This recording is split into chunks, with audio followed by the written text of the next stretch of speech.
There's one theme from Generation 4 of My Little Pony that Generation 5 kind of dropped, and yet I think it's going to be very important as the series progresses. This being the elements of harmony. This was a running theme in which 3 separate generations took up the mantle. While the elements did change slightly from generation to generation, they were still the same in principle. Since this is still Twilight's Equestria, they should still exist in this story. But the New Generation movie just omitted them entirely. However, looking at it, most of the elements are present. Obviously, Sunny is the new element of magic and friendship. She literally unlocked magic by befriending the 3 races. Similarly, Izzy is laughter. If you need convincing, I would suggest rewatching the movie. Zip is clearly the new element of honesty.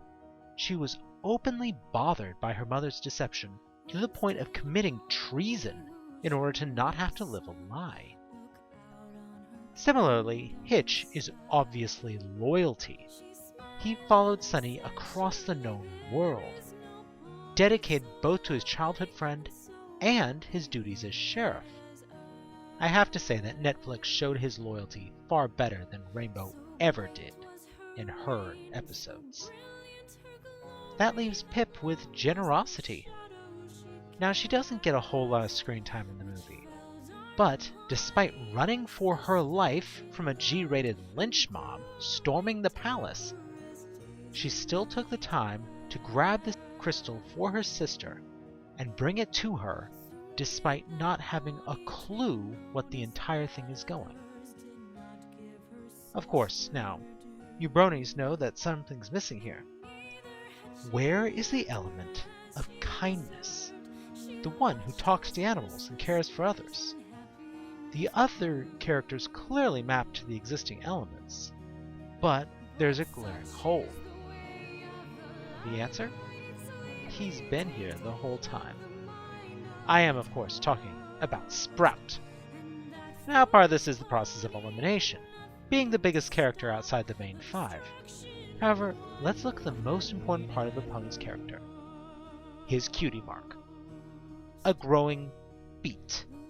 The magical pictorial representation of Sprout's destiny is a beet.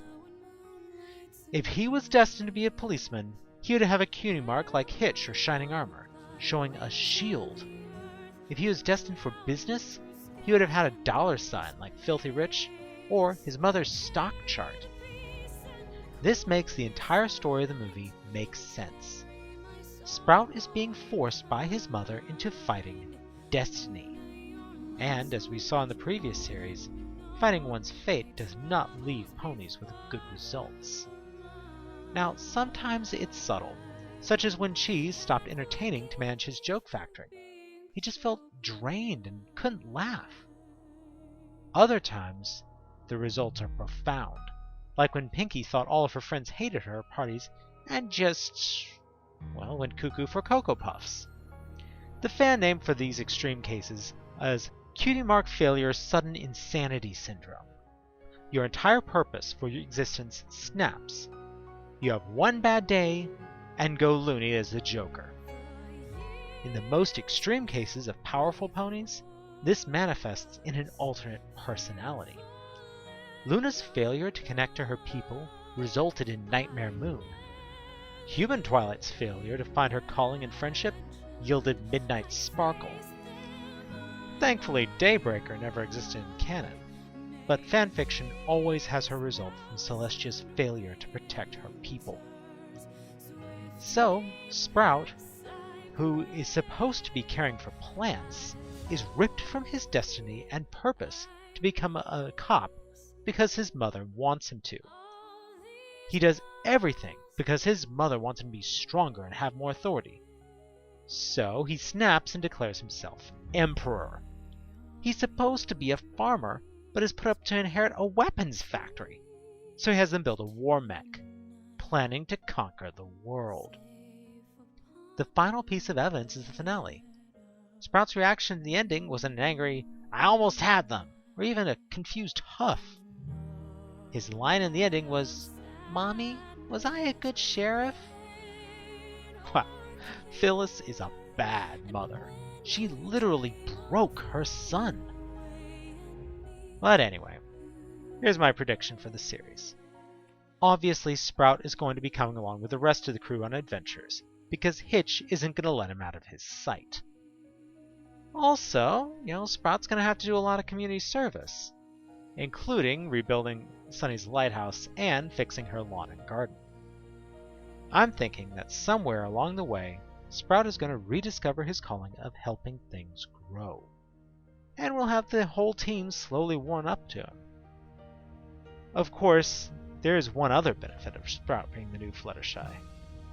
The one character from Old Equestria most likely to be still alive is Discord, even if it's millennia later. And the omnipotent Chaos God is not going to be happy with Sprout disgracing his late wife's element. The drama practically writes itself. So anyway, y'all think I'm on the mark, or swinging wildly for the fences? Thanks for listening.